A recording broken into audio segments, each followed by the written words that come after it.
изправяме пред Тебе, Господи, и Ти благодарим за днешния ден, който си ни дал, Татко Всемогъщи, за въздуха, за водата, за храната, Господи, за това, че виждаме, чуваме, говорим и се движим, за здравето, което ни даваш. Всеки Божи ден Ти благодарим, Господи, за Светия си Дух, който се вложил в нас, Господи, Татко Всемогъщи.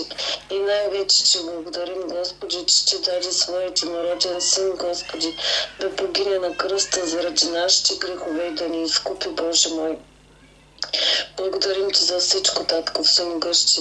Мини от сърце на сърце, Боже мой, благослови сега Словото, което си вложил в сърцето на пастора ни, Боже мой, помажи устните на Господи, изпълвай го със Светия си Дух и със силата си, Татко Всемогъщи. И нека попадне в добра почва, Боже мой, да даде плод, Господи, Татко Всемогъщи, да не бъдем само слушатели, но да бъдем и изпълнители, Боже Господи. Благослови всеки един от нас, Господи, тези, които са тук, тези, които отсъстват, Боже мой. Ти знаеш проблемите и грижите на всеки един, ние ги предаваме в Твоята свята десница и в името на Исус Христос благославям, Господи, всички мои братя и сестри, Господи, Татко Всемогъщи. Благослови, Господи, всеки един, Боже мой, нахрани гладните, обличи голите, изцери болните, на просиците дай, на срачетата помогни и вдовиците очиши, Господи. Всички възрастни хора благославяй, Господи, по старческите домове, Боже мой, и по лицето на цялата земя. Благослови, Господи, всички дечица, мили Боже, оставяме ги в Твоята свята десница, покри ги с кръвта си, пази и ги закриляй, Господи, и изцелявай, Боже мой, всички болни, Господи, Татко Всемогъщи. Благослови България и всички управници, които застанаха начело на държавата ни.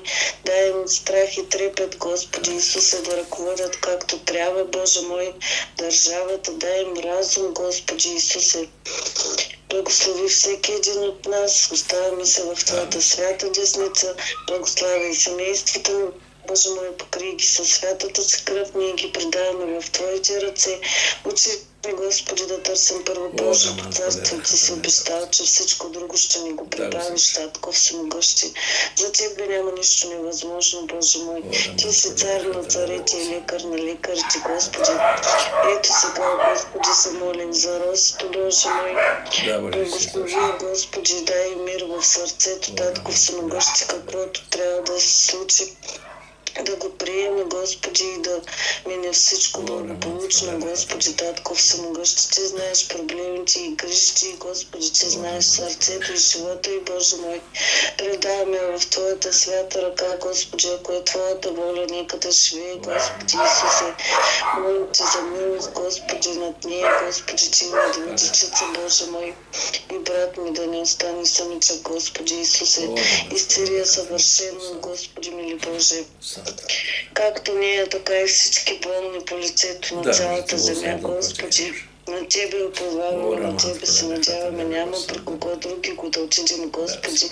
Изпълвай ни с разум и със Светия си Дух и бъди близо до нас. В името на Исус Христос аз моля и прося всичко това, нека бъде волята Ти, нека дойде царството Ти. Амин.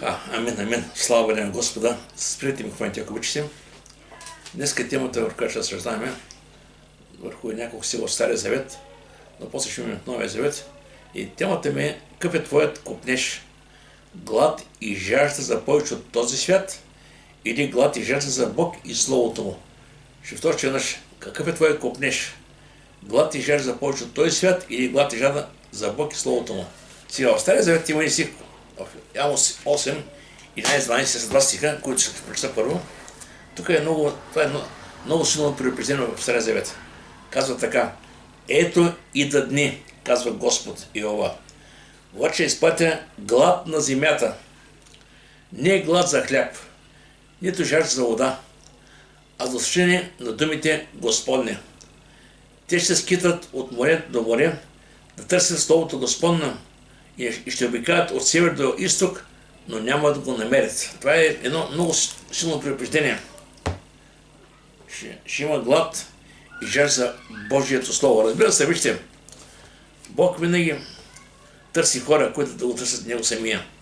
И Словото Божие продължава да бъде актуално и днес.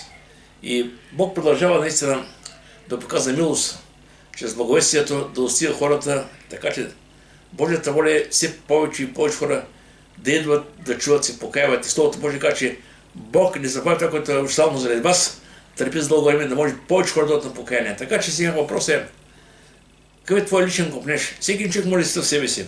За какво копне? Започва от този свят или започва от Бога? Сега ще ви кажа, защо. В Йоанна 12 глава, 25 това се думи нашия Господ Христос казва така: който обича живота си, ще го загуби. А който мрази живота си на този свят, ще го запази за вечен живот. Защо? Защото фокуса му не е този свят, както беше Лотовата жена. Обърна се остана. Фокуса ни е небето и Христос. На тази земя трябва да се научим, че сме хора, които преминаваме. Това е едно важно. Апостол Петър каза: уважаеми, живейте като пришелци и членци на света. Хора, които преминават, заминават. Истинският живот не е тук на това място. Истинският живот е в небето. На тази земя сме хора, които само преминаваме. Сега, хората, които не познават Бога, те няма как да го разберат. Те казват: това е живота. Раждане, смърт. Това е целият живот. Друго няма. И те се опитат по всеки начин да осмислят живота си. Ядени, пиени, купони.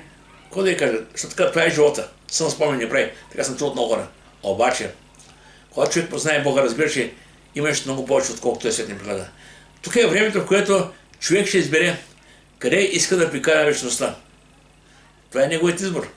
Ако избере Бога, ще бъде с Бога. Ако избере света, ще излезе в света и няма в ада. Това е самата истина. Той е казано, къде твой копнеш.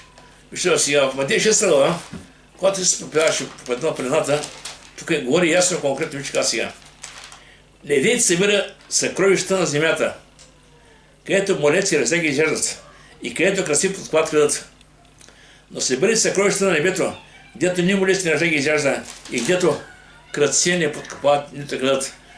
Защото където съкровище, там ще бъде и сърцето ти.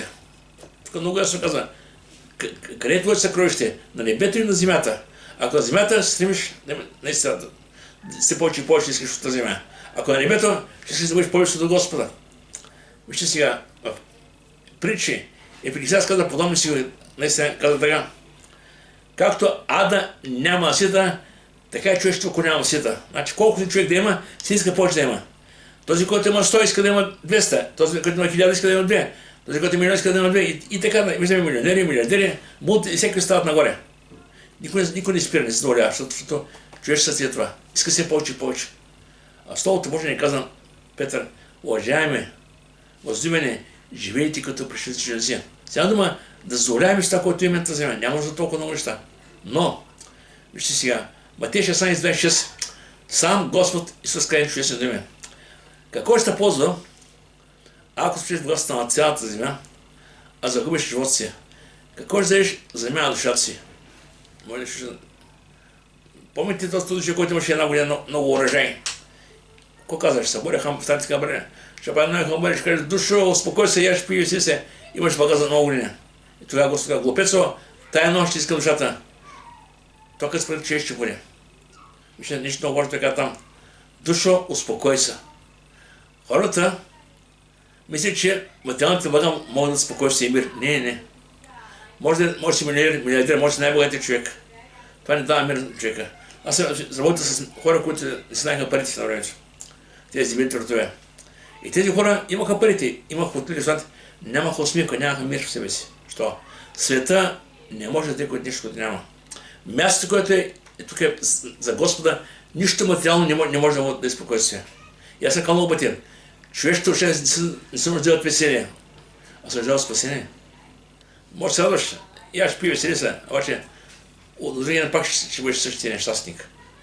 Нуждае се от спасение, а той ми рида само от Господа.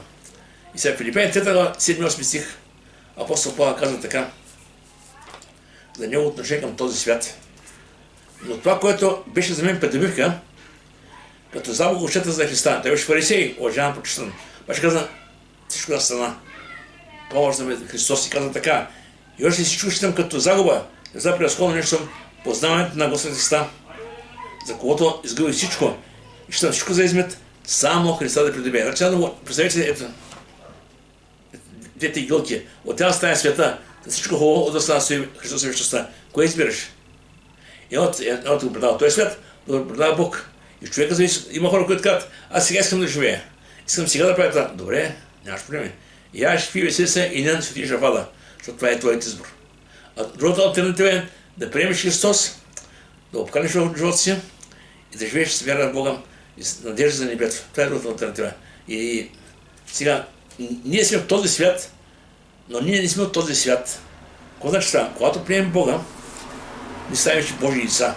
И това не е напразно така. Вижте, в Йоанна 1:20 казва така, а но ние, които го приеха, Бог даде право да се нарекат Божии чеда. И вижте сега така, в Йоанна 17 глава, тя е на молитвата на Исус Христос.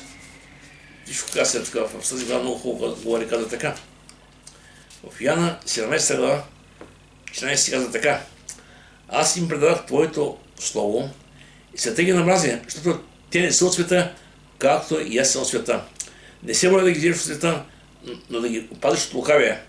Те не са от света, както и аз съм от света. Виждате, тук на два пъти им говори ясно тази молитва. Те каза не са от света. Ние сме Божии деца. В Коринтите ни каза и вие вече не сте свои си. Ние сме Божии деца. И като такива вече наистина трябва да живеем така, че да отразяваме нашия небесен Отец на тази земя. Чрез обходци, чрез говора, чрез поведението, чрез това, което правим, чрез това, което говорим, всичко това говори за Господа. И важно е, вижте, важно е християнина да има със себе си, да бъде доволен от това, което Бог му дава. Наистина, не се стреми към много страшни неща. Ще кажа защо. Понякога хора се искат наистина, искат това и си поставят някакви фикси идеи, фикси цели. И сега да когато понякога не достигнат нещо, да почва да се огорчават. Но защо Бог не ми даде това, защо бъде като децата? Вижте, апостол Павел каза много ясно, при 5-4 глава, не казвам това първи скъдност, защото се научих, съм доволен в каквото сега семейна семейна, просто така, научил съм доволен, но това трябва да научиш, това е тайна. Знае в скъдност да живея, знае в изобилие да живея, във всяко нещо и при всички обстоятелства, съм научил тайната и да съм сит, да съм гладен, и да съм в скъдност и в изобилие съм. Да всичкам случай с онзи, който ме подкрепява. Слава да бъде Господа. Сега разбира се, някакво ще няма дама, не е приятно човек да няма. Вижте, понякога може и да няма. Не е зачудно да мисля. Сега понякога искаме всичко на собрат така, много пъти казват. Бог е богат и ние сме богати. Бог има всичко и ние имаме всичко. Чакай. Бог има всичко, но ти няма всичко. Бог казва Словото Божие, никак няма да те оставя, никак няма да забравя. В Псалом 32 така, млад бях, остарях, не видях праведен оставен, нито потомство да носи хляб. А при Бог 4 така, а мой Бог ще събди всяка ваша нужда според своето богатство. Това, което на Филипяните, но реално ни превършваме и за нас днес. Той е същия Бог. Сега, важно е наистина да разбирам, че живеем в дни, в които наистина хората имат много информация, но като че няма жанни. Това е нещо, което е фатално, че казва, защо. Сега ето, особено когато почнат Рождество Христово и Великден, Възкресение Христово, 50-ници, много пъти покрай християнски празници, има много информация. Почват седмица наред филми за Христос, за Евангелията, дават филми за Авраам, филми за апостол Павел, за други апостоли. Дават много филми, да. Да, покрай празници всички гледат, всички чуват, ще получават някаква информация. Обаче след празника всичко е останало в миналото. Това не е вяра. Вярата се иска да продължаваме, да следваме Господа и след празника, не само на празника. Сега, живеем време, когато има много информация, има слово, но няма интерес. Има повече глад за материалните неща, отколкото за Бога и за Словото, но това е реалността. Ако почне това, не почне да искат, ако почне да приказваш, искам, сега когато сме дома и трима, едната виж какво става. Всеки се хвали с това, което притежава и това, което иска да има. И винаги чуваш само това искам. За вяра не се говори въобще. Има съвети, когато говоря за вяра, да, защото съгласяват с мен, обаче след 5 минути продължават пак същия коловоз. Сега вижте Словото Божие казва така. Пожелавайте, като новородени младенци, чисто духовно мляко, за да прасти каньон към спасение. Пожелавайте. Това трябва да бъде сърцето копнеш за повече от Бога. В Йоанна 6:60 сами се казва плътта, нищо не ползва. Думите, които съм говорил, дух са и живот са. Плътта, в какво значи това? Може да се храниш, добре се грижи за нея, добре да излизаш, всичко наред. Победяваш, буди се.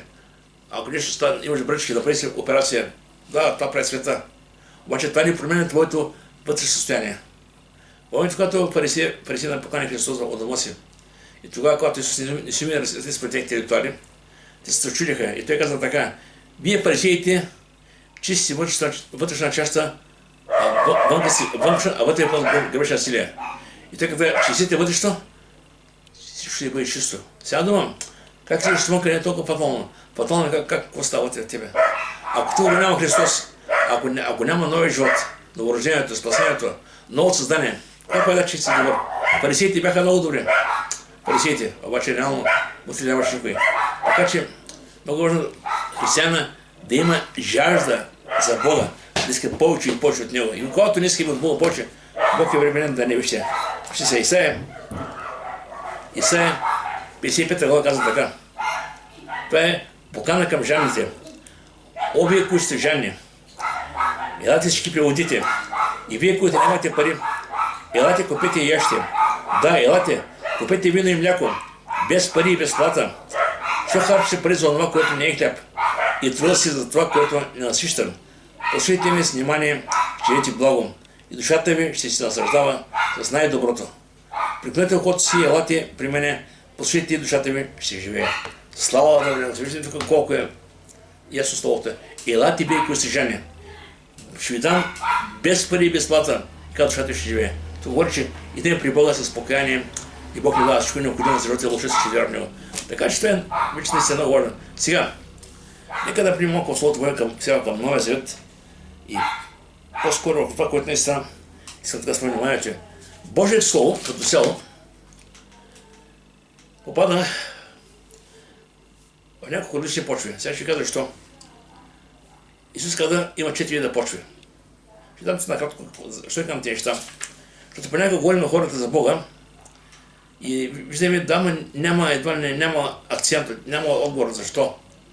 Словото Божие казва така, че Словото Божие понякога е прикрито за тези хора, да разберат истината. За хората, които не познават Бога, дявола идва в ума им и прави така, че да разберат това, което им говориш. Ще дам реален пример. Много често отивам тук, преди време отивах тук, имаше един магазин. Отивам там, вземам си една кафе, една количка и седям. И минават много хора и така познават хора и си говорим. И много често разговарям с хора, които ме уважават, знаеш, съм пастор. Говоря с тях и те, да, пастор, така. И говорим за вечността за небето, интересно им е. Обаче, до толкова, след втората минута пак продължават. Ама сега пак към старите неща. И разбираш ли, те не вникват в това, което им говориш. И знаете къде е проблема? Проблема не е, че човек не е интелигентен, проблема не е, че той е прост. Проблема е, че има един, който е замълнил погледа му. И тук Словото Божие ясно говори, това виж така. Но ако благовестието, което проповядваме, е покрито, то е покрито за тези, които погиват. Да ти не вярваш, че чуито Бог на този свят е засипил, за да не огилзали на славното благовестие на Христа, който е образ на Бога. Виждаме, че целта на дявола е хората в този свят да живеят живота си без Бога, да няма спасение. И това е нещо, което вижте много така, което трябва да разберем, че хората, когато приемем към хората, не трябва да виждаме това, което виждаме. Знаем, че има нещо вътре в тях, което не е добро. Ще кажа защо. Много пъти хората казват, ама този човек не го познава, що е недобър човек. Аз съм казал, лоши хора няма. Лоши господаря. Зависи кой е господар. И когато човек се обърне към Бога, виждаш този човек, който е бил лош, става добър. Що? Защото господар е тук. Така че, важно да разбираме същността на Евангелието. Защото Словото Божие ясно говори така. Първи Коринтияни 1:17 така. Словото на кръста е безумие за тези, които погиват, а е Божия сила да спасе на тези, които трябва в него.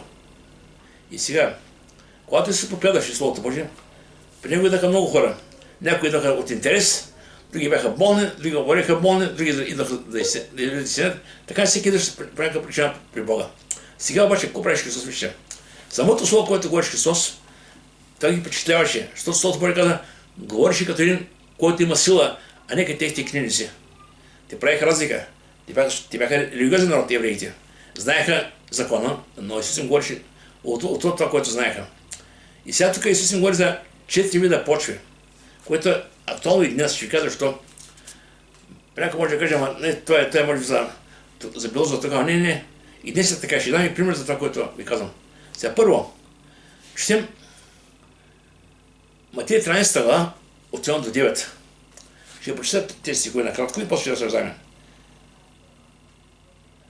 Същия ден Исус излезе от къщата и седна край езерото. Събраха се до него големи множества, така че влезе и седна в една ладия и целият народ се стоеше на брега. И говореше с много притчи, казвайки: ето сега ще излезе да сея. И като сееше, някои зърна паднаха край пътя и птиците дойдоха и изкалваха. А други паднаха на канарата, където си места, дето нямаше много пръст, и твърдите скоро проникнаха, защото нямаше дълбока почва. И като изясненето прегоряха и понеже нямаха корен, изсъхнаха. Други паднаха между трените и трените ги праснаха и ги заглушиха. А други паднаха на добра почва. И дадоха плод, кое стократно, кое шесткратно, кое стократно. Който имаше, нека слуша. Сега тук виждаме, аз говоря да 4 вида почва. Искам да кажа някои неща сега първо. Първо, посядато край пътя. Това са хората, които отказват да приемат веста. Казах, хората, които слушат, може да съгласяват. И какво е това? Съгласяват се, но отказват да чуят веста. И 19 стиха така: всеки, който чуе словото на царството и не го разбира, дохожда лукавият и грабва посядато сърцето му, той е посядато край пътя. Сега, когато нещо не разбираш, както бях, по-добре питай, по-добре продължавай, не се отказвай. Знаете, понякога идват хора с много въпроси. Някой е загубил близък, друг е болен, друг има други неща, които не разбира. И понякога тези неща, които не разбираме, са причина за хората да приемат истината. Когато нещо не разбираш, питай, моли се, отивай на църква, търси общение. И тогава полека това, което не знаем за тебе, ще стане явно, Бог ще открие. Помните, вчера говорим за ученици, които казаха тежко е това учение, което ме дошли и стръгнаха. Тръгнаха се, загубиха всичко. Значи, вместо да се стръгаме, по-добре да питаме. И сега, заедно същото слово това има в Лука. Искам да чете и от трите места, да не стане ясно точно за после относно това нещо. Сега, фарисеите бяха като твърда отъпкана пътека. Тези хора знаеха Словото Божие, обаче живееха така, като че не ги имало много кога Словото Божие. Тези хора си знаеха своите ритуали, традиции и живееха по тях. Казаха, че вярват на Бога, ама живееха така, като че Бог го няма. Вижте се Лука, 8 глава казва за тях, 8 глава 5 стих. Сега ще излезе да сее семето си, когато сееше, едно падна край пътя. Затъпка се и на небесните птици го изкалваха. Това е 5 стиха, после 12 стиха така. А посядато край пътя са тези, които са чули, тогава дохожда дяволът и отнема словото от сърцето им, да не би да повярват да се спасят. Значи виждаме какво става се. Врага на човешката душа идва и взима семето. Когато човек не разбере това, за което му се говори. И сега относно фарисеите, вижте сега се говори. Матей 5:20 Божия казва така: ако вашата правда не надмине правата на фарисеите и книжниците, то никак няма влезе в Божие царство. Тези хора говореха за Бога, а живееха така, че Бога няма. Нямаха никакво общение с Бога. Да, молиха се там, правиха се пред хората, обаче тези хора нямаха покаяние, нямаха живот с Бога. И Словото Божие каза, ако не оставим като тях, реално никакъв полза няма от нашето християнство. Това е една религия. Сега, има още една почва. Другото е паднал на каналистите места. Сега ще прочетем няколко два сега. А други паднаха на каналистите места, където нямаше много пръст. И твърде скоро поникнаха, защото нямаше дълбока почва. И като израстването прегоряха, и мрежи нямаха корен и съхнаха. И те свършиха някакси така, по недобър начин. И после като 20 така. А посядата на каналистите места са онези, които чуе Словото и веднага сразу го приема. Корен обаче няма в себе си, но е превременен и когато настане напаст или гонение, поради Словото на часа се съблазнява. Значи сега дума, той идва сразу приема Господа, обаче при първото изпитание. Той казва, аз не искам да бъда там. И в Словото може има такива хора, които се тръгнаха по Христос и когато е изпитание, те вече ги нямаше. Имаше други хора, които бяха на апостол Павел, са работници, тема субик на света и си тръгна. Винаги ще има хора, които ще оставят, но това не трябва е причина ние да продължим да следваме Господа. И тук е важно сега. Чуват Словото, но не позволяват да проникнем в тях. Това остава само като информация. Такива хора лесно признават, че вярват са вярващи, но всъщност нямат истинска вяра и покаяние. Това е страшно. Аз съм много път съм говорил с много хора, които са религиозни. И аз като горе казвам, аз съм православен, аз съм кръстен вода, като малък. Има много аргументи и много доводи, с които иска да ми кажа, че е християнин. И трудно ми става да го убедя, че не е християнин. Не че съм против православните, не, нямаш против. Уважавам, почитам православна църква. Говоря за, че християнството е лично взаимоотношение между тебе и Бог в името на Христос. Тук не става дума за ритуали и традиции, на чул разбон, не разбон. Тук става дума за лично взаимоотношение между тебе и другата личност на Христос. Сега, има още които са, и при тях положението не е добро. Сега, 7 си казва така, други пък паднаха между трените и трените пораснаха и ги заглушиха. И после казва за тях, после в 2 истории си казва за този тип. А всякото между трените е оня, който чуе Словото, но свет си грижи и при мамките на богатство заглушава Словото и той остава безплоден.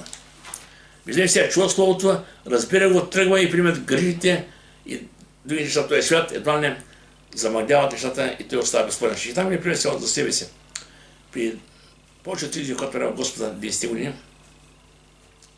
тогава работих и като музикант, тогава работих и като шлосер заводчик и тък верно Господа иска да уча в Библейска академия. Почнаха няколко неща наведнъж. И бях направил така, че ежедневието беше запълнено. От работа на работа, после за учение и всичко беше така. И в същото време баща ми тук каза, Фари, аз направих фирма, искам тук да направим една барака в Дворни. Там ще продавам казват цигари, бира, алкохол, безалкохол. След човека си е прав. Той излезе пенсия, иска така да развие някаква дейност. Но добре, скоро да помогна татко. Искам да ти си каза заварчик, искам да ни помогнеш да правим. Ще иска кой брат, дома си заварчици, да направите тази барака от желязо структурата. Към добре. Знаете какво става сега? Интересното е тук, че брат ми в събота не идваше да работи. Каза, мога да идвам само в неделя сутринта, от 10 часа. Точно когато аз ще да бъда в църква, той така тогава мога да идвам. И аз една седмица оставам вкъщи. Втора седмица оставам вкъщи. Точно неделя. През утре те го няма. Само тогава. И сега дома няма как. Аз не съм тук. И миналата трети седмица, усетих в себе си, почнах да изтивам. Няма как да го обясня. Още съм в реалността си, горя за Господа, но също време усещам как изтивам. И към нищо не е добре. И му казах, брат, кой ще сега? Аз мога да ти помогна при всичко останало време, при седмица, когато кажеш. Събота, когато е цял ден, де мога също след тебе мога да, но това време, когато се трябва на църква, аз няма да не бъда тук. И аз реших да ходя на църква. И полека ще се осъдня. И брат ми после да почне да се отбят и направим с братите на баща ми по този начин. Искам да кажа, човек винаги, когато вярва в Господа, винаги дявол се опита да дойде с някакво изкушение, което уж е хубаво. Не е лошо, да, можеш на баща си. Обаче реално целта е да те ограби, закони да погубите какъв Словото Божие. Така че внимавайте, когато идат изкушенията, които са срещу вашата вяра, да не могат да личат. Ще кажа, че там още пример в Словото Божие. Тук има Варна, има на село Ливен Каравело. Това е една купанарска църква, там ходих доста години. Едно време на възпрухо и там слуша. И отивам там сега и се бяхме срещу на пастор шофьора баща му, брат Милко. Той е много добър беше, той при Бога сега. И отивам дома, той имаше кола, с колата отиваме там. И сега, тъй като хората са купанари, имат хората към тях малко така друго окоче, едно не кръгливи. Обаче тези хора, те не бяха такива. Те бяха църквата християни, истински християни. Бяха и то добри християни. И когато тези хора започнаха да работят там, хората разбираха, че това са лични хора. И тогава даха им парцели за да работят. И тъй като те имаха доверие, и те започнаха да взимат по 2, по 3, по 5 парцела. Нашите хора. Те бяха дълго без работа и кой казаха, сега ще вземем повече парцели да работим. И тогава започнаха да вземат повече парцели и в един миг всички имаха работа, а църквата остана празна. Защото когато църквата са на парцела. И тогава брат Милко, на шофьора баща му каза така, ходим там по парцелите и каза, приятели, вижте сега, по-добре е един парцел с благодат и с Господа, отколкото 5 парцела без Господа. Говоря конкретно. И много от тях се осъзнаха и се върнаха в църква. Понека разбрах, че не в многото, а в това Бог да е с вас. Това нещо, което беше. И така, че винаги ще има изкушение. Винаги ще има изкушение, които ще карат човека едва не сега има толкова много неща в този свят. Свет се грижи. Това е ли нас? Някой каза, ама семейството, ама децата, отиване. Да, имаме много неща да вършим. Но въпросът е, постави Бог да първаме с живота си. Сами си казва Словото Божие. Не се притеснявайте какво ще ете, какво ще пиете, какво ще пиете. Търсете първо Неговото царство и Неговата правда, всичко останало как ще се прибавя. И винаги пред човека стоят дилемата, притежанията или Бог. Винаги стоят винаги. В Матея 6:20 Словото Божие каза, никой не може да се го надава господаря. Бога и мамона. Мамона това е Богът на притежанията. Зато Христос на друго място предупреждава слушателите си. Доклад 12-15 казва така. Внимавайте и пазете се от всяко користолюбие, защото живота на човека не се състои в изгодът на имота му. Ти можеш да притежаваш много неща, а ако нямаш Господ, си най-бедният човек на тази земя. После човек е много на празно. Но ако имаш Господа, си най-богатият човек. Така че не е важно това, което притежаваш. Много пъти казвам. Важно е кое притежава тебе. Чий си ти? Което е Господар, което е Бог. Сега, това са тук хората, които носят словото повърхностно. Мога да дам пример с богатия младеж също. Богатия младеж каза така. Учителю Бог, който трябва да получи вечен живот. И той кому каза, Исус, пази заповедите. Той каза, заповедите са западат в мозъка си. И тогава Исус го погледна и го възлюби. Вижте, той стига на възлюби и каза, едно не те остига. Извинете.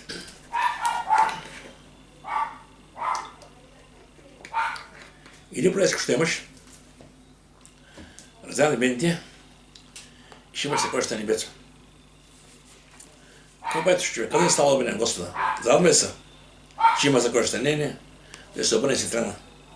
И тогава Исус каза, колко мъжно ще прият Божие царство, тия, които бъдат на богатство си. Поради се, ако има да ми писи, имаш колкото могат да влезе. Тук не значи, че богатите може да влезе.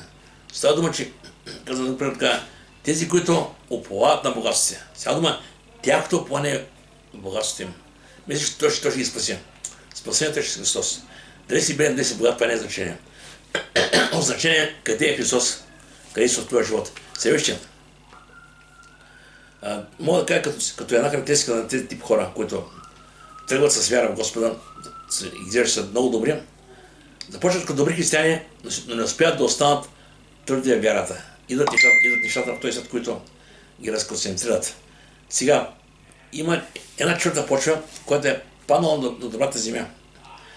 Сега ще ги дам един пример, който е истински. Как може от едната почва да мине към другата почва? Искам да ви кажа, че няма човек, който да е стациониран в един вид почва и вече няма промяна. Не, има промяна. Ще дам пример сега. Сега четвъртия вид почва, ще първо. Осми стиха така. А други паднаха на добра земя и дадоха плод, кое стократно, кое 60 и кое 30. Тук виждаме сега. Четвъртият почва, прие словото, падна семето, даде плод и то наистина много. И вижте, тук се обяснявам в 23 стиха на така, 20. А посредата на добрата земя е оня, който чуе словото и го разбира, който и дава плод и пренася като кое стократно, кое 60, кое 30. Виждаме, че следствието е, че пренася плод и продължава. Сега някой може ли някой, който да е бил в тръните или там къде пътя, може да се промени да стане добър. Ще ви кажа, че може би сега. Един пастор Джон Остин, с който имаме връзка преди повече от 30 години, той от Америка, много добър пастор, и той обяснява в една от своите проповеди, трябва да лети от Индия до Америка, защото и там се беше създал църква, и той каза, трябва да лети много часове. И аз не мога да се каза без да говоря за Бога. И до него е силен един човек, се заприказвали, и на втората минута Джоси му каза, вие вярвате ли Бога? Нека аз не вярвам, каза, аз съм атеист. Добре, каза, не вярвате, че Христос, той му обяснил Бога днес. Он каза, съжалявам, каза, но не влизате в моето лично пространство. Каза, че не вярвам Бога. Добре, каза, ако нещо стане, каза сега, къде ще ти каза, че има рай, че има ад, къде ще си бъде така ви. И той, може ли се каза, и доза за човека. Добре. И вижте какво става сега. В следващия миг, изведнъж самолета пропада с няколко стотни метра надолу. Нещо станало там. И тъй като този невярващият забравя да сложи колона, в същото време каза, аз каза стана на стола, той каза, изведнъж каза, стана така горе. Аз гледам така така, той ме гледа така. Той става за няколко секунди. Изведнъж се върна, изведнъж на стола си падна и каза, кажи ми какво те направи да спася. Ще е един корав човек, закоревял човек, как една ситуация го преобърна. Мисълта ми е, когато кажем, то се не става, дейте бързайте. От всеки става. Днес, ако е корава, първата почва, там къде е пътя, утре може да е в трените, от време може да е добра почва. Така че и трябва да се молим, трябва да постоянно сме, да споделим Евангелието, да говорим, да знаем, че наистина, когато наистина в даден момент, когато Бог докосва човека, човек може да се промени. И сега, когато говори за плод, добрата почва символизира истински християнин, който слуша Словото и се подчинява на Бога. Защото вижте, има хора, които само слушат, а не остават от слушане. С плода, който дава, те показват, че имат истинска вера в Господ Христос. За какъв плод ставаше? Плодът това е характера. Галатяни 5 глава, 22 се казва така. А плодът на духа е любов, радост, мир, кротост, благост, верност, милосърдие, всеотдание, дълготърпение. Това са 9 плода на духа. И тези плодове започват постепенно, когато прибъдем Господа, полека, да са наистина да се изразят в нас нашия живот. И понякога хората казват, какъв човек беше, какво направи с него? Не. Аз ще се направя с него. Бог е този, който променя човека. Но когато човек стане като лозата и пръшката, няма проблеми. Но когато е само знание, като фарисеите, те знаеха много, да. Обаче Коринтияни Словото Божие каза, знанието възградява, любовта си дава. Когато има само знание, а няма познаване, жалко. Сега, ще ми кажа някакво само поуки, така за кратко, за нас от тази история. При различните видове почви, резултатът е различен. Когато почвате край пътя, знаете, чува земена, мина земена. Много пъти има такива моменти, в които говориш, да, и след 5 минути говориш друго. Там не върви. Има някой пък и да с радост да при Господа, но при първото изпитание вече го няма. Има други, които пък продължават уж тънат с вярата, но видим грижите проблеми, нужди семейства, деца, работа, видим като че ли дяволът съумява някакси да ги спре пътя. Да има и добра почва. Почва, като човек каза, продължавам с Господа, без значение какво ще стане с мен около мен. И това са хората, които наистина тръгват след Господа. И навършето е, че почвата може да се променя според обстоятелствата. Както прямо казах, онен човек беше много силен, много твърд. Аз не вярвам, да съм пълен тис. Но следващия ми, когато беше на поглед на самолета и оттам погледна към човека, отпадна, вече стана друг човек. Що? Ситуацията промени. Понякога, когато се гонят хора, Бог подготвя ситуации, които променят хората. Ако ти не можеш да промениш, се притеснявай. Бог знае как да промени човека. Сега, не всяко семе попада на добра почва за жалост. Сега, ние искаме всеки човек, на който каже да спаси. Да, му не става. Да, ние ще продължаваме да говорим, но дете винаги търсите резултат от всяко семе. Понякога може да падне край пътя, друг път може да падне пред тръните, няма никакво значение. Ние продължаваме да сеем. Като знаем, че когато постоянно сме, обстоятелства могат да променят човека. Сега, има опасност да чуят Словото, да не се подчинят. Това е страшно. Ще кажа, защото понякога хората се чуват, съгласяват се, но не се покоряват. И остават в едно такова междинно положение. Аз съм християн, аз знам за Бога, може да спори с тебе, че знае много неща, обаче ти чуваш едни голи думи, изказвам човек, който няма нищо с Бога. Трябва фарисеите. Говореха за Бога, не познаха Бога. И вижте, Исус не говори, че има няколко противника, трябва да знаем това нещо. Противника на вегица, първо е дявола, който е идвал къде е семето, там, където не е стабилно. Плътта. Плътта понякога застава срещу истината. Света. Изкушението е свят. И изкушението е греха в този свят. Това са нещата, които са реални. Помните, че, например, Захей. Захей искаше да беше богат човек, успял човек, но искаше да види Бог, искаше да види Христос. И тогава, когато се качи на там на работа, да погледне, и Свина погледне, какво му каза? Захей, след зло, няма работа с тебе. Сега, Словото Божие каже, Захей бързо слезе. Обаче Захей може да не слезе. Захей може да каже, кой си, че ми каже слезе? Кой си ти? Аз съм богат бедник. Кой си ти? Мисълта ми е, че азът, егото човека, винаги застава срещу истината. Така че винаги трябва да бъдем готови, когато чуем Божие Слово, да се покоряваме на Господа и да го следваме в покорство. Това, което искам да запомня днеска. И вижте, много е важно наистина човек да има в себе си жажда за Бог и за Словото. И тази жажда не спира никой. Ще кажа, защо?